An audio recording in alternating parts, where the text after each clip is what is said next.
divided we fall. This isn't just a motto, it's the heartbeat of every Kentuckian. It's a legacy we carry. It's a promise that we uphold. It reminds us that our greatest strength isn't when we stand alone, yet it is when we rise together. It gives us the opportunity to go through every experience, every hurdle, every challenge, and continuously prove that every time we will come out as one unified force. The pandemic didn't divide us, it simply tested us. I remember the days where we all figured out about the virus coming out. It deeply saddens my heart for everyone that has lost someone in the battle of COVID-19, for everyone that was stripped of stability, for everyone that had to breathe through the pain in silence, for every family member that had to support their own family when their own heart was aching. Today we are here not only to honor the lives, but we're here to celebrate them in our history and show that we are a strong force. I remember I was just a child in the 4th grade classroom when I figured out about the first case. One instance, I was laughing with my friends, trading snacks, saying, let's go to the playground after school. To the next instance, I saw my mom, just as the bell rang, rushing me out of school, grabbing my backpack and sitting in the car, being told about the very first COVID case. I really regret the fact that I wasn't even able to say a proper goodbye to so many of my childhood friends that I'd grown up with. I would only see them later in the upcoming years after we all had graduated and found our own paths in life. When we came home, it felt like my life was a blur of Zoom calls, of headlines, of uncertainty, and it felt like we were caged inside of our own home. But there was one voice out there, one voice that kept reminding me to keep pushing through, one voice that kept reminding Kentuckians that we all are in this. We all are in this together. Sir Governor Andy Beshear, every day at 5 p.m., my family and I would look forward to going down and listening to the news and stats presented by our governor. But he didn't just present statistics, he presented numbers. He presented names, and behind every name was a person, behind every person was a story, and behind every story was a family that had to grieve the very loss of its own people.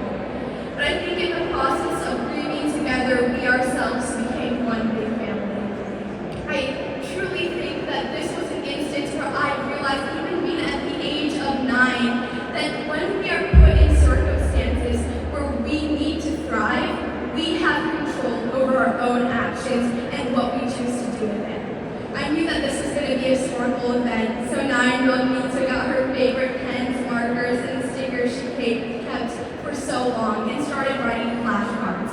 Note cards of my experiences, of the heroes, of our first responders, of our teachers and our gurus, of the officers and the workforce that showed us again and again, despite fear, that we are going to come out on the bright side. Not only this, but we rose, and I started writing essays. My mom got a hand of these essays, and she told me, Prisha, this is the exact time you need to publish a book. My first instant thought was, I'm a kid. This is a time of uncertainty. Who is going to listen to a child's voice when there's so much chaos in this world? But then 9-year-old me understood one thing. Even the smallest voice can make the biggest impact. I launched my first book, Pandemic 2020, A 9-Year-Old's Perspective. This book not only allowed for an opportunity for all of us to come together, but I remember receiving messages from the grandparents that longed for a hug but were met with distance, from the child that could go to bed without the warmth of their classroom, for every individual that had to go through this together.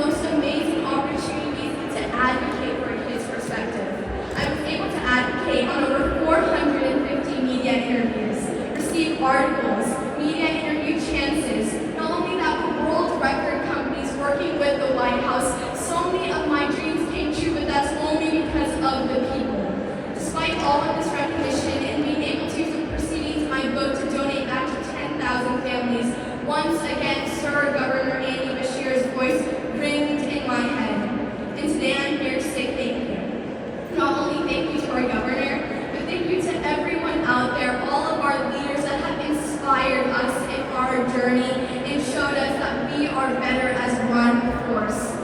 That sometimes I feel like during the pandemic, it felt like the weight of the world was on our shoulders, but we dusted off that weight and we stood up, proud and strong. Today, I'm here to speak, not for what I've done and not for who has inspired me, but for the lives we have lost, and not to grieve over them, but rather to celebrate them. I'm here to say that when I first met Governor Andy Beshear, I think I met him 1 or 2 weeks ago, I was filled with warmth in my heart the way he meant, the way he heard what I had to say, and the way he made all of us feel so loved. But I think on top of everything, that really created the end of an era for me, a full ride circle justifying my 9-year-old heart. But today, I'm here not only to end an era, but to start a new one, not just for me, but for me and for you.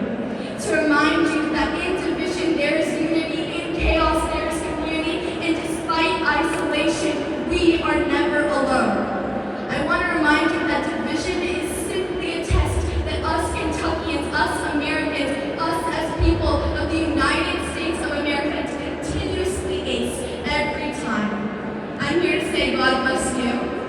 I'm here to say God bless Kentucky. And I'm here to say God bless America. Not for me, not for you, but rather to every life that we have sacrificed to the pandemic of COVID-19. Thank you.